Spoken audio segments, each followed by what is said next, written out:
ಹಾಗೂ ಅರಣ್ಯ ಇಲಾಖೆಯವರು ಹಾಗೂ ರೋಡ್ ಟ್ಯಾಕ್ಸ್ ಹಾಗೂ ಟ್ರಾನ್ಸ್ಪೋರ್ಟ್ ಮತ್ತು ದೇವಸ್ಥಾನ ಕಮಿಟಿಯ ಸದಸ್ಯರು ಅಧ್ಯಕ್ಷರಿಗೂ ಹಾಗೂ KSRTC ಇಲಾಖೆಯವರಿಗೂ ಮತ್ತು ಈ ಇಲಾಖೆ ಈ ಸಭೆಗೆ ಆಗಮಿಸಿದಂಥ ನಮ್ಮ PRO ಸಾಹೇಬರು ಅಂತ TR ಸಾಹೇಬರಿಗೂ ಹಾಗೂ ಕಾರ್ಯಕ್ರಮಕ್ಕೆ ಆಗಮಿಸಿದಂಥ ಎಲ್ಲ ಸದಸ್ಯರಿಗೂ ಆಟೋ ರಿಕ್ಷಾ ಚಾಲಕ ಸಂಘದವರಿಗೂ ಹಾಗೂ ಎಲ್ಲ ದಾಂಡೇಲಿ ನಗರದ ಹಿರಿಯರಿಗೂ ನಾಯಕರಿಗೂ ಮತ್ತು ಈ ಕಾರ್ಯಕ್ರಮಕ್ಕೆ ಆಗಮಿಸುವಂಥ ಪತ್ರಿಕಾ ಮಾಧ್ಯಮದವರಿಗೂ ಎಲ್ಲರಿಗೂ ಸ್ವಾಗತವನ್ನು ಬಯಸುತ್ತೇನೆ. ಮೊದಲಿಗೆ ನಾವು ಯಾವ ಡಿಪಾರ್ಟ್ಮೆಂಟಿಂದ ಯಾವ ಇಲಾಖೆಯಿಂದ ಏನೇನು ಕೆಲಸ ಆಗಬೇಕು ಅಂತ ನಮ್ಮ ಕಡೆಯಿಂದ ಅಂದರೆ ಈ ಜಾತ್ರೆ ಅತಿ ಸುಗಮವಾಗಿ ಯಾವುದೇ ರೀತಿಯ ಜನರಿಗೆ ಸಾರ್ವಜನಿಕ ತೊಂದರೆ ಆಗದಂತೆ ಯಾವ ಇಲಾಖೆಯಿಂದ ಏನೇನು ನಮಗೆ ಬೇಡಿಕೆಗಳಿದೆ ಅದನ್ನು ಕೆಲವೊಂದಿಷ್ಟು ನಮ್ಮ CPS ಅವರು ಹೇಳ್ತಾರೆ. ಮತ್ತು ಅದಕ್ಕೆ ತಮಗೆ ಪ್ರತಿ ವರ್ಷ ತಾವು ಯಾವ ಥರ ನಮಗೆ ಯಾವ ಅಂದರೆ ಸಾರ್ವಜನಿಕ ಏನೇನು ಅವಕಾಶ ತಾವು ಕೂಡ ಮಾತಾಡ್ಬೇಕಂತ ಕೇಳ್ಕೊಳ್ತೇನೆ.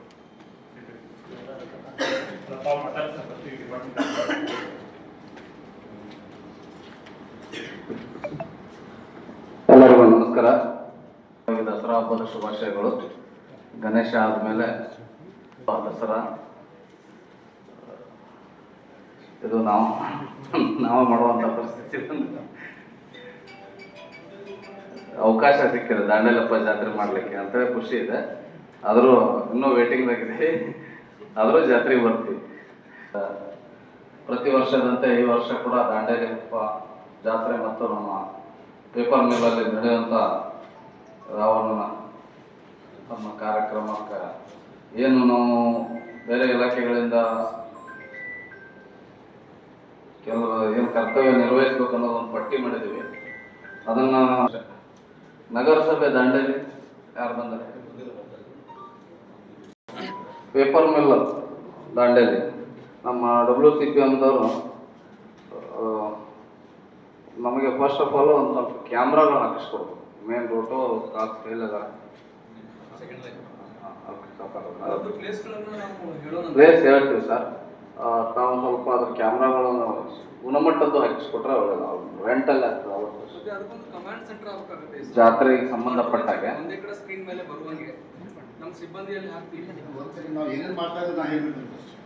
ಎಲ್ಲರಿಗೂ ನಮಸ್ಕಾರ. ನಾವು ಪ್ರತಿ ವರ್ಷ ಕ್ಯಾಮರಾನು ಎಲ್ಲ ಕಡೆ ಹಾಕ್ತೀವಿ ಸರ್. ಕನಿಷ್ಠ ಒಂದು 15 ಕ್ಯಾಮ್ರಾಗಳು ಹಾಕ್ತೀವಿ. ಆಮೇಲೆ ಪ್ರತಿ ವರ್ಷ ನಾವು ಪೊಲೀಸ್ ಇಲಾಖೆಯವರಿಗೆ ನಮ್ಮ ಕಡೆಯಿಂದ ಏನು ಸಹಾಯ ಬೇಕು ಅದನ್ನು ಎಲ್ಲ ಮಾಡ್ತಾ ಇದ್ದೀವಿ ಸರ್. ಆಮೇಲೆ ಗುಣಮಟ್ಟದ ಕ್ಯಾಮ್ರಾನ ಹಾಕ್ತೀವಿ ನಾವು. ಮತ್ತು ದಸರಾ ಇದಕ್ಕೆ ಯಾವ ಪೊಲೀಸ್ ಡಿಪಾರ್ಟ್ಮೆಂಟಿಂದ ಯಾವ ಬಂದೋಬಸ್ತಿಗೆ ಎಲ್ಲರೂ ಬರ್ತಾರೆ, ಅವ್ರದ್ದು ನಾವು ಎಲ್ಲ ಇದು ಮಾಡ್ತೀವಿ. ಮತ್ತು ನಮ್ಮ ಕಡೆಯಿಂದ ಪ್ರತಿ ವರ್ಷ ದಾಂಡೇಲಪ್ಪ ಜಾತ್ರೆ ಸಲುವಾಗಿ ಏನಾಗಬೇಕು ಅದನ್ನು ಮಾಡ್ತಾನೆ ಇದ್ದೀವಿ ಮತ್ತು ಮುಂದೂ ಮಾಡ್ತೀವಿ. ಮತ್ತು ಏನಾದ್ರು ಇದಕ್ಕಿಂತ ಜಾಸ್ತಿ ಏನೋ ನಿಮ್ಗೆ ಬೇಕಾಗಿದ್ರೆ ನಮ್ಗೆ ತಿಳಿಸಿ ಸರ್.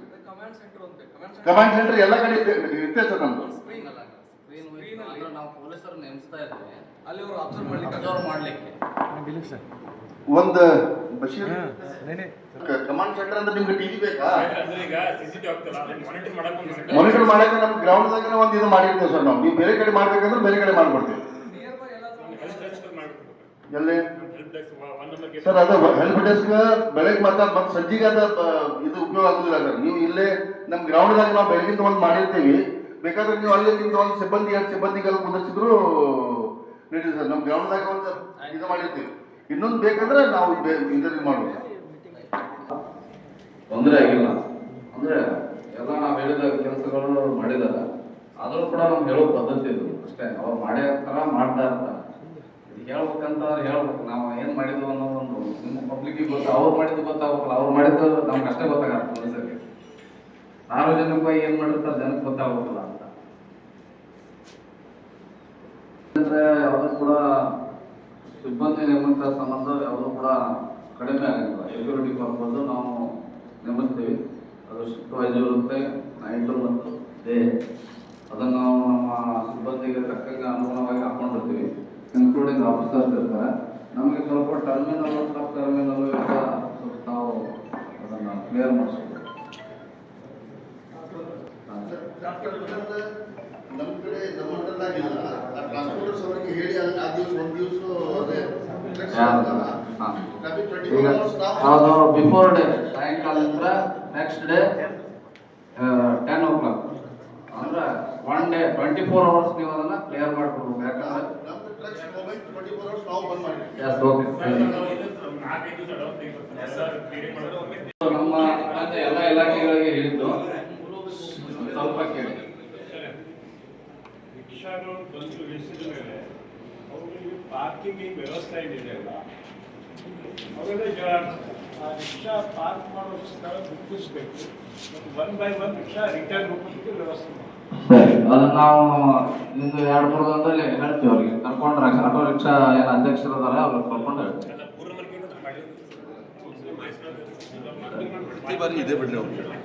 ಅಲ್ಲ, ಪ್ರತಿ ವರ್ಷದಂತೆ ಇದು ಜಾತ್ರೆ. ಈ ವರ್ಷ ಹೊಸ ಪದ್ಧತಿಯನ್ನು ಯಾರು ಮಾಡ್ತಾ ಇಲ್ಲ. ಇದನ್ನ ಬಿಟ್ಟು ಹೋದ ವರ್ಷ ನೋಡಿದಂಗೆ ಜಾತ್ರೆ ನಾವು ಅಟೆಂಡ್ ಮಾಡಿದ್ದೆ, ಪೂರ್ತಿ ಜಾತ್ರೆಯನ್ನ. ಲಾಸ್ಟ್ ವರ್ಷ ಯಾವುದು ಲ್ಯಾಪ್ಸ್ ಆಗಿಲ್ಲ, ಎಲ್ಲ ಚೆನ್ನಾಗಿ ಮಾಡಿದ್ರು. ಆಮೇಲೆ ವ್ಯವಸ್ಥೆನೂ ಕೂಡ ಎಲ್ಲ ಹಾಲ್ ಇಲಾಖೆ ಇನ್ಕ್ಲೂಡಿಂಗ್ ನಮ್ಮ WCP ಅಂದವರು ಕೂಡ ಒಳ್ಳೆ ವ್ಯವಸ್ಥೆಯನ್ನು ಮಾಡಿದ್ರು. ಇದು ಜಾತ್ರೆ ಅಂದ್ರೆ ನಮ್ಮ ಹಬ್ಬ, ಪೊಲೀಸರ ಹಬ್ಬ ಅಲ್ಲ ಇದು. ನಿಮ್ಮ ಹಬ್ಬ ಇದೆ. ಬರೀ ಪೊಲೀಸರ ಹಬ್ಬ ಅಂತ ಅನ್ಕೊಳಕ್ ಹೋಗ್ಬೇಡ್ರಿ ಯಾರು ಕೂಡ. ಪೊಲೀಸರ ಕಾಲ ಮೀಟಿಂಗ್ ಅಂತಂದ್ರೆ ಪೊಲೀಸರೇ ಮಾಡ್ಕೊಳ್ತಾರ ಅನ್ನೋಂಥದ್ದಲ್ಲ. ನಾವ್ ಯಾಕೆ ಹೇಳ್ತಾ ನಾವು ಇನಿಷಿಯೇಟಿವ್ ಯಾಕೆ ತಗೊಳ್ತಿದೀವಿ ಅಂದ್ರೆ, ಏನಾದ್ರು ಬಂದ್ರು ಮೊದಲ ಗೂಬೆ ಕುಂದೂರು ಪೊಲೀಸ್ ಸ್ಟೇಷನ್ ಸಿಬ್ಬಂದಿ ಆಫೀಸರ್ ಹತ್ರ ಕರ್ತ ಅದಕ್ಕಾಗಿ ನಾವು ಒಂದು ಎಲ್ಲರಿಗೂ ತಮ್ಮ CMC ಬಂದ್ರ CMC ಈಗ ಬಂದಂತ ಎಲ್ಲ CMC ಅಧ್ಯಕ್ಷರು, ಕಮಿಷನರು ಮತ್ತು ಬಂದಂತ ಉಪಾಧ್ಯಕ್ಷರು, ಸದಸ್ಯರುಗಳಿಗೆಲ್ಲ ಸ್ವಾಗತ ನಾನೇ ಬಯಸ್ತೀನಿ. ಜೊತೆಗೆ ದಾಂಡೇಲಿ ನಗರಸಭೆಯವರು ಕೆಲವೊಂದು ಕೆಲಸಗಳದಾವ. ನಗರದಲ್ಲಿ ಬಿದ್ದಂತ ಗುಂಡಿಗಳ ತಾತ್ಕಾಲಿಕವಾಗಿ ಅದನ್ನ ಮುಚ್ಚಬೇಕು. ಬೀದಿ ದೀಪಗಳು ಸರ್, ಬೀದಿ ದೀಪಗಳ ಬಗ್ಗೆ ಹೆಚ್ಚಿನ ಕಾಳಜಿ ವಹಿಸಿ ಹಾಕ್ತಾರೆ. ನೈಟ್ ಇರೋದ್ರಿಂದ ನೈಟ್ ಜನ ಅಡ್ಡಾಡ್ತಾರೆ, ಅದಕ್ಕೆ ವ್ಯವಸ್ಥೆ ಮಾಡ್ಕೊಡ್ಬೇಕು. ನೈಟು ಒಂದು ಡೇ ನಡೀತಿದೆ ಜಾತ್ರೆ ಇದು. ಯಾಕಂದ್ರೆ 1ನೇ ತಾರೀಕಿಂದ ನೈಟ್ ಸ್ಟಾರ್ಟ್ ಆದ್ರೆ 2ನೇ ನಂಬರ್ 12 ಗಂಟೆ ದಾಟ್ತೈತಿ. ಆ ಸಮಯದಲ್ಲಿ ಏನಾಗುತ್ತೆ, ಅನಾಹುತಗಳು ಆಗ್ಬಾರ್ದು. ಯಾಕಂದ್ರೆ ಮಕ್ಕಳು ನ್ಯಾರಡಿ ಬರ್ತಾ ಇದಾವೆ, ವಿಡಿಯೋಗಳು ಕೊಟ್ಟಿದ್ದೇವೆ ನಾವು ಇವರಿಗೆಲ್ಲ ಕೊಟ್ಟಿದ್ದೇವೆ.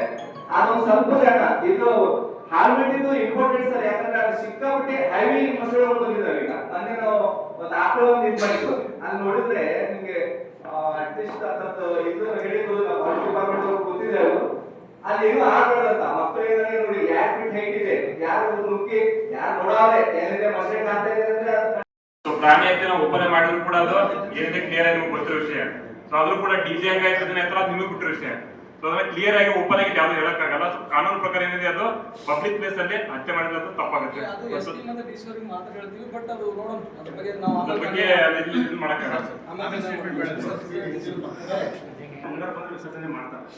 ಫಸ್ಟ್ ಪ್ರತಿಷ್ಠಾಪನೆ ಮಾಡಿದ ದಿವಸ ಮಂಗಳಾರ ಮಾಡಲ್ಲ, ನಮಗೂ ಗೊತ್ತು, ಅದೇ ಸಂಪ್ರದಾಯ. ಅದೇ ತರ 2ನೇ ತಾರೀಕು ಅಹಿಂಸಾ ದಿನ ಆಗೋದ್ರಿಂದ ನಾನು DSP ಸರ್ ಬರೋಕ್ಕಿಂತ ಮುಂಚೆ ಡಿಸ್ಕಸ್ ಮಾಡ್ಕೊಂಡು ನನಗೆ 30 ಒಳಗೆ ನಾನು ಅಪ್ಡೇಟ್ ಮಾಡ್ತೇವೆ. ನನಗೆ ಯಾಕಂದ್ರೆ ಈಗ ಕೊಯ್ಯೋದು 2ನೇ ತಾರೀಕಿಗೆ ಅಲ್ವಾ, ಅಹಿಂಸಾ ದಿನಾಚರಣೆ ಇರೋದ್ರಿಂದ 1ನೇ ತಾರೀಕಿಗೆ ಮಾಡಬೇಕು, ಇಲ್ಲ 3ನೇ ತಾರೀಕಿಗೆ ಮಾಡಬೇಕು ಅದ್ರ ಬಗ್ಗೆ, ಅಥವಾ 2ನೇ ತಾರೀಕಿಗೆ ಮಾಡಬೇಕು ಅಲ್ವಾ? ಏನ್ ಮೊದಲಿಂದ ಪರಂಪರೆ ಇದೆ, ಹಳೆ 100 ವರ್ಷ ಇಂಪ್ಲಿಮೆಂಟ್ ಮಾಡಿ ಅದಕ್ಕೆ ತಗೊಂಡ್ ಬನ್ನಿ ಇಂಪ್ಲಿಮೆಂಟ್ ಆದ್ಮೇಲೆ ಆಗಿದ್ದನ್ನ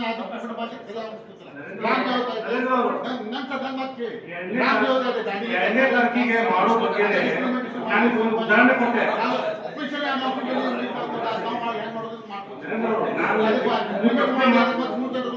ಪ್ರಶ್ನೆ ಮಾಡೋದಕ್ಕೆ ನಾವೊಂದು ಉದಾಹರಣೆ ಕೊಟ್ಟೆ. ಏನ್ ಗೊತ್ತಾ, ಈಗ ಮಂಗಳವಾರ ದಿವಸ ವಿಸರ್ಜನೆ ಮಾಡಲ್ಲ ಗಣಪತಿ.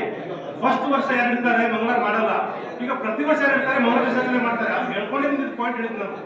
ಹಂಗಾಗಿ ಇದು ಸಾಂಪ್ರದಾಯಿಕ ಇರೋದ್ರಿಂದ ಇದನ್ನ ಮಾಡುದು ಅಥವಾ ಇದನ್ನ ಬೇರೆ ದಿವಸ ಮಾಡ್ಬೇಕು ಅಂತ ಕೇಳ್ಕೊಂಡು ಕ್ಲಾರಿಟಿ ಕೊಡ್ತಾರೆ.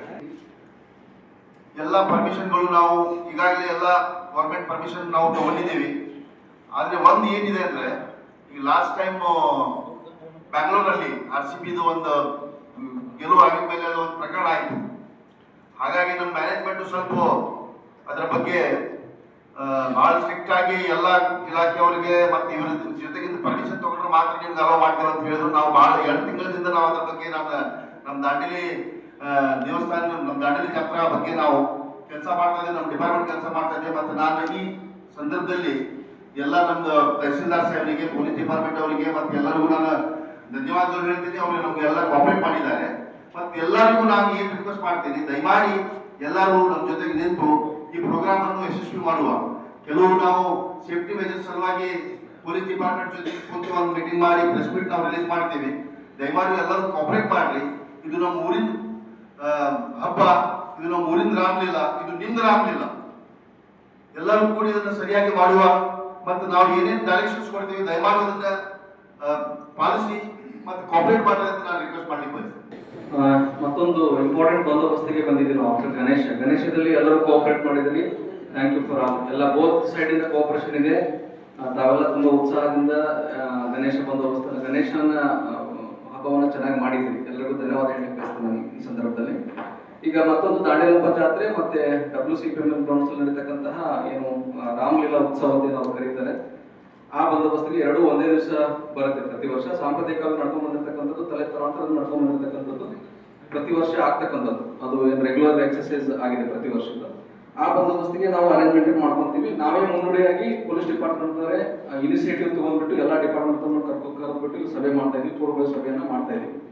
So that is one thing. ಈಗ ಈ ಸಭೆ ಯಾಕೆ ಇಂಪಾರ್ಟೆನ್ಸ್ ತಗೊಳುತ್ತೆ ಅಂದ್ರೆ, ನಿಮ್ಗೆಲ್ಲ ಗೊತ್ತಿದೆ, ಈ RCB ಅವರು ಅದು IPL ಕಪ್ ಗೆದ್ಮೇಲೆ ಬೆಂಗಳೂರಲ್ಲಿ ನಡೆಯಬಾರದಂತಹ ಅಚಾತುರ್ಯ ನಡೀತು. ಅದಕ್ಕೆ ಸಾಕಷ್ಟು ಹಿರಿಯ ಪೊಲೀಸ್ ಅಧಿಕಾರಿಗಳ ತಲೆದಂಡವೂ ಕೂಡ ಆಯಿತು. ಸೊ ಆ ವಿಚಾರವಾಗಿ ಅವತ್ತು ಮರುದಿವಸನೇ ನಮಗೆ SOP ಬಂದಿದೆ, ಸ್ಟ್ಯಾಂಡರ್ಡ್ ಆಪರೇಟಿಂಗ್ ಪ್ರೊಸೀಜರ್ ಬಂದಿದೆ. ಇದರಲ್ಲಿ ಕ್ರೌಡ್ ಮ್ಯಾನೇಜ್ಮೆಂಟ್ ರಿಲೇಟೆಡ್ ಇದು. ಎಲ್ಲೆಲ್ಲಿ ಕ್ರೌಡ್ ಸೇರುತ್ತೆ ಅಲ್ಲಿ ಈ ಎಲ್ಲಾ ಮೆಜರ್ಸ್ ಗಳನ್ನ ಫಾಲೋ ಮಾಡಬೇಕು ಅಂತ ಸ್ಪಷ್ಟವಾದಂತಹ ನಿರ್ದೇಶನ DG IG ಅವರಿಂದ ಪತ್ರ ಇದೆ. ಎಲ್ಲ ಕಮಿಷನರ್ಸ್ಗೆ, ಎಲ್ಲ SP ಗಳಿಗೆ, ಸಂಬಂಧಪಟ್ಟಂತ ಎಲ್ಲ ಡಿಪಾರ್ಟ್ಮೆಂಟ್ಗಳು ಕೂಡ ಇದೆ. ಈ SOP ಪ್ರಕಾರ ತಾವೆಲ್ಲ ಇದನ್ನ ಓದ್ಬೇಕಾದ್ರೆ ಇಲ್ಲಿ ಸಂಬಂಧಪಟ್ಟಂತ ಇಲಾಖೆಗಳದ್ದು ರೆಸ್ಪಾನ್ಸಿಬಿಲಿಟಿ ಎಷ್ಟಿರುತ್ತಲ್ಲ ಅಷ್ಟೇ ರೆಸ್ಪಾನ್ಸಿಬಿಲಿಟಿ ಆರ್ಗನೈಸರ್ಸ್ ಕೂಡ ಇರುತ್ತೆ. ಈಗ WCPM ಒಂದು ಗ್ರೌಂಡ್ ರಿಲೇಟೆಡ್ ಏನು ಅವ್ರದ್ದು ಆಯೋಜನೆ ಮಾಡ್ತಾರೆ, ಅಲ್ಲಿ ಅವರು ಆರ್ಗನೈಸರ್ಸ್ ಯಾರಿದ್ದಾರೆ, WCPM ಏನು ಆಡಳಿತಾಧಿಕಾರಿಗಳಿದ್ದಾರೆ, ಅವ್ರದ್ದು ರೆಸ್ಪಾನ್ಸಿಬಿಲಿಟಿ ಇರುತ್ತೆ. ದೇವಸ್ಥಾನದ ಜಾತ್ರೆ ವಿಚಾರವಾಗಿ ದೇವಸ್ಥಾನದ ಏನು ಆರ್ಗನೈಸಿಂಗ್ ಕಮಿಟಿ ಅಧ್ಯಕ್ಷರಿದ್ದಾರೆ, ಅಧ್ಯಕ್ಷ ಮತ್ತು ಕಮಿಟಿ ಅವ್ರದ್ದು ಕೂಡ ಇಲ್ಲಿ ಸಮಾನವಾದಂತಹ ಜವಾಬ್ದಾರಿ ಇರುತ್ತೆ. ಯಾರು ಜವಾಬ್ದಾರಿಯಿಂದ ನುಡಿಸ್ಕೊಳ್ಳಿಕ್ಕೆ ಸಾಧ್ಯ ಇಲ್ಲ. ಏನೋ ಅವಘಡ ಆಗದಿದ್ರೆ ಯಾರು ನಮ್ಮನ್ನ ಕೇಳಲ್ಲ. ಏನಾದ್ರೂ ಅವಘಡ ಆದ್ರೆ ಸಂಬಂಧಪಟ್ಟಂತದ್ದು ಎಲ್ಲಿ ಆಕ್ಸೆಸ್ ಆಯ್ತು ಅಂತ ಹೇಳ್ಬಿಟ್ಟು ಬರೋಬ್ಬರಿ ತಲೆದಂಡ ಮಾಡತಕ್ಕಂಥದ್ದು ಇದೆ. ಈಗ ಯಾವುದನ್ನು ಕೂಡ ಸಹಿಸಲಿಕ್ಕೆ ಸದ್ಯಕ್ಕೆ ಸಾಧ್ಯ ಇಲ್ಲ. ಯಾಕಂದ್ರೆ ತಮಗೆಲ್ಲ ಗೊತ್ತಿದೆ, ಹಿರಿಯ ಪೊಲೀಸ್ ಅಧಿಕಾರಿಗಳ ತಲೆದಂಡ ಆಯ್ತು, ಪೊಲೀಸ್ ಮೇಲೆ ಗೋಬೆ ಕೊಡಿಸಿದ್ರು, ನೀವೇ ತಪ್ಪು ಮಾಡಿದ್ರಿ ಅಂತ. ಅದು ಯಾರು ತಪ್ಪಿದೆ ಒಪ್ಪಿದೆ ಅದು ಬೇರೆ ವಿಚಾರಗಳು. ಸೊ ಈಗ ಈ ಬಂದೋಬಸ್ತ್ ವಿಚಾರವಾಗಿ ನಾವು ಸಾಕಷ್ಟು ತಯಾರಿನ ಆಲ್ರೆಡಿ ಮಾಡಿದ್ದೀವಿ. ಎಲ್ಲ ಡಿಪಾರ್ಟ್ಮೆಂಟ್ಗಳಿಗೆ ನಾವು ಪತ್ರ ವ್ಯವಹಾರ ಮಾಡಿದ್ದೀವಿ.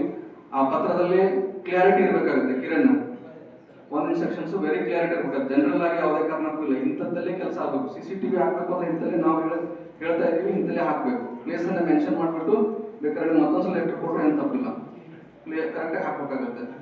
ಏನು ಪ್ರತಿ ವರ್ಷ ನೀವು ಲೆಟರ್ ಮೂವ್ಮೆಂಟ್ ಮಾಡ್ತಾರೆ ಸ್ಪೆಸಿಫಿಕ್ ಇರಬೇಕು, ಜನರಲ್ ಆಗಿ ಬೇಡ. ಜನರಲ್ ಆಗಿದ್ರೆ ನೋಡ್ಬಿಟ್ಟು ಸುಮ್ಮನೆ ಆಗಿಬಿಡ್ತಾರೆ ಅಷ್ಟೇ. ಸ್ಪೆಸಿಫಿಕ್ ಆಗಿ ಇಂಥದ್ರಲ್ಲಿ ಇಂಥದ್ದಾಗಬೇಕು, ಕೆಲಸ ಆಗಬೇಕು, ಅವಾಗ ಇದು ಕಂಪ್ಲೈ ಆಗುತ್ತೆ.